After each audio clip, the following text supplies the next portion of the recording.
नीली आंखों वाली परी।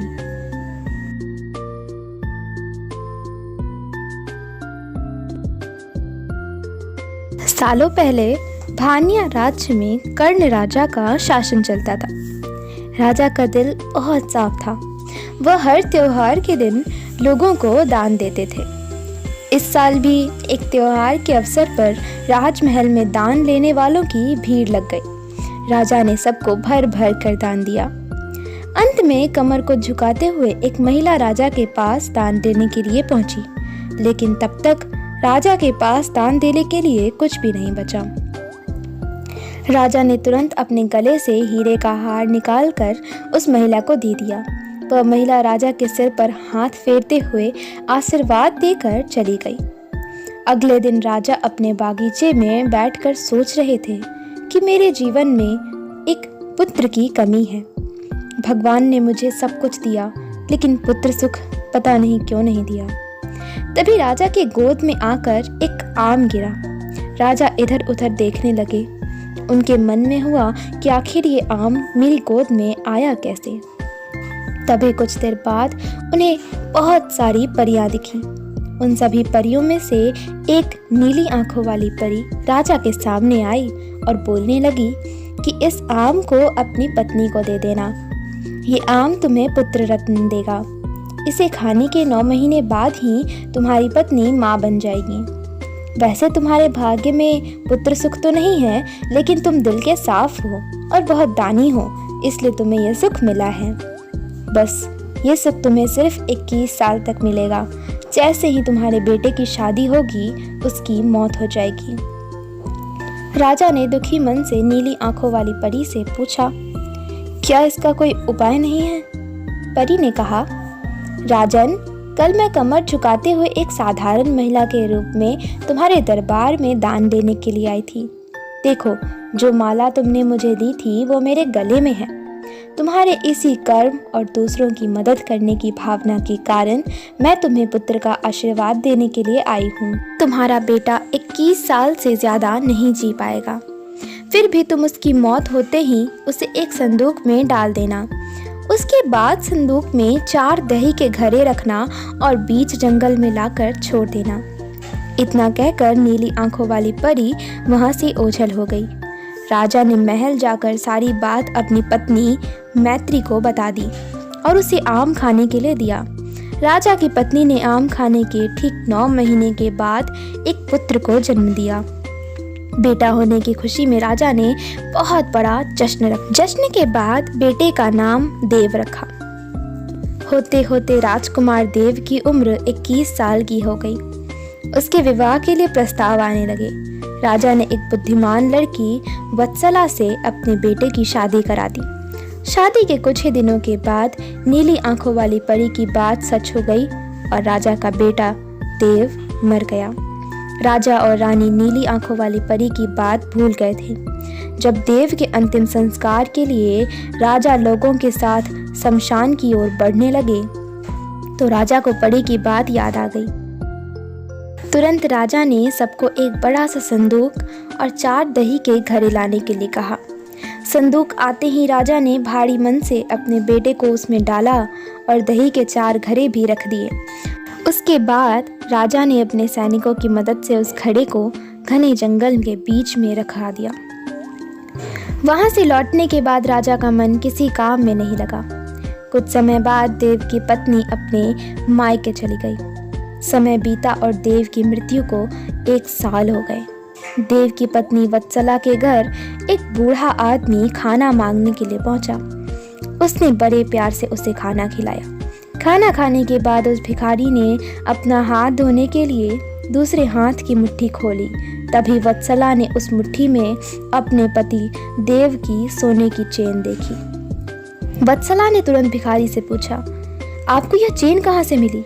यह मेरे पति की है, जिन्हें संदूक में बंद करके जंगल के बीच में रखा गया था।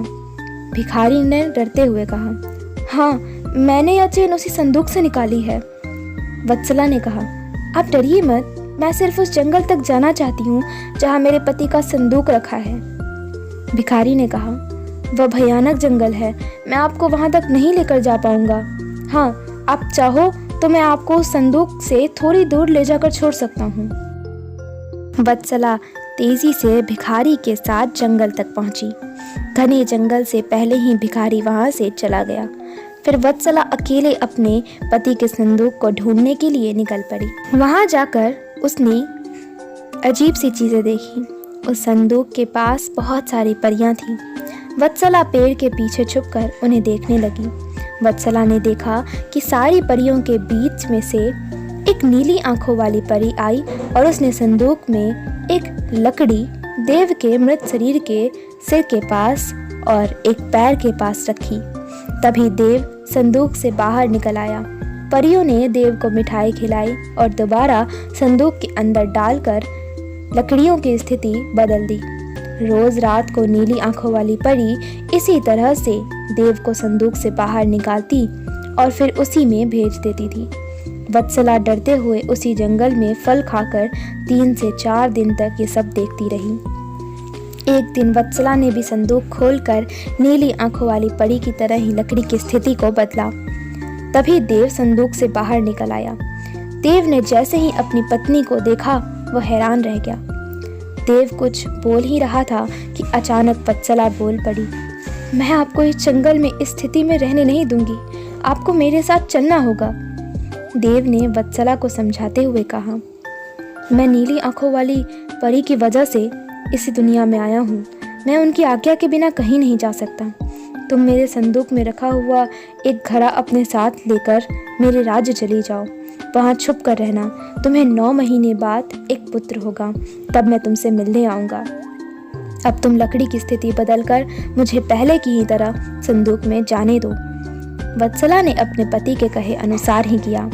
सबसे पहले संदूक में पति को भेजा, फिर वह दही का एक घड़ा लेकर रूप बदलने के बाद राजमहल पहुंची और रानी को चिट्ठी भेजकर रहने के लिए जगह मांगी। रानी ने दया करके उसे राजमहल के पास ही एक कमरा रहने के लिए दिया। जब रानी को पता चला कि वह गर्भवती है तो रानी उसका ख्याल भी रखने लगी।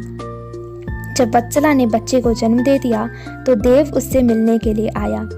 उस समय रानी पास से ही गुजर रही थी। उसने तुरंत अपने बेटे को पहचान लिया।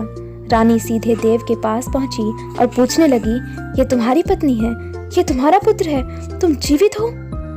अब मैं तुम्हें कहीं नहीं जाने दूंगी। देव ने कहा, माँ, मैं आपके साथ नहीं आ सकता हूँ। इसका एक ही उपाय है, आपको अपने पोते के लिए एक उत्सव रखना होगा। आप उसमें सारी परियों को बुलाइए। जब परियां आ जाएं तो नीली आंखों वाली परी का बाजूबंद किसी तरह निकाल कर जला देना। उसके बाद नीली आंखों वाली परी से मेरे जीवन का वरदान मांग लेना। इतना कहकर राजकुमार देव वहां से चला गया। उसकी माँ ने दुखी मन से उसे वादा किया। कुछ ही दिनों में रानी मैत्री ने अपने बेटे देव के कहे अनुसार जश्न रखा और सारी परियों को भी बुलाया। सभी जश्न में डूबे हुए थे। तभी रानी मैत्री का पोता रोने लगा। रोते बच्चे को देखकर नीली आंखों वाली परी ने उसे अपनी गोद में उठा लिया। तभी रानी मैत्री ने परी से कहा, देखिए ना, इसे आपके बाजूबंद पसंद आ गया है, तभी तो आपके पास आते ही इसने रोना बंद कर दिया।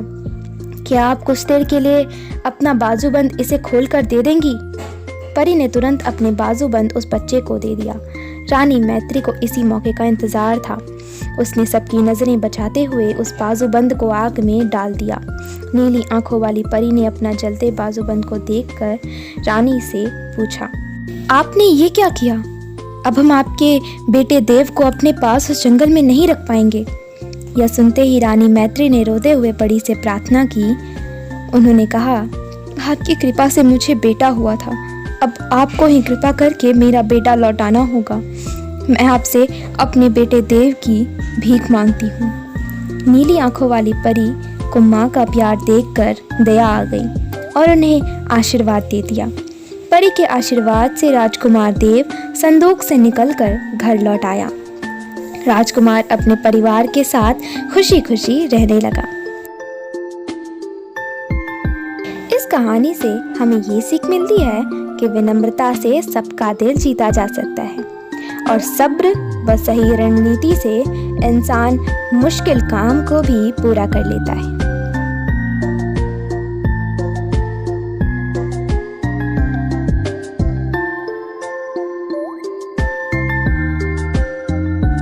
दोस्तों, आपको ये कहानी पसंद आई हो तो लाइक, शेयर और कमेंट ज़रूर करें और हाँ, चैनल को सब्सक्राइब भी ज़रूर करें। धन्यवाद।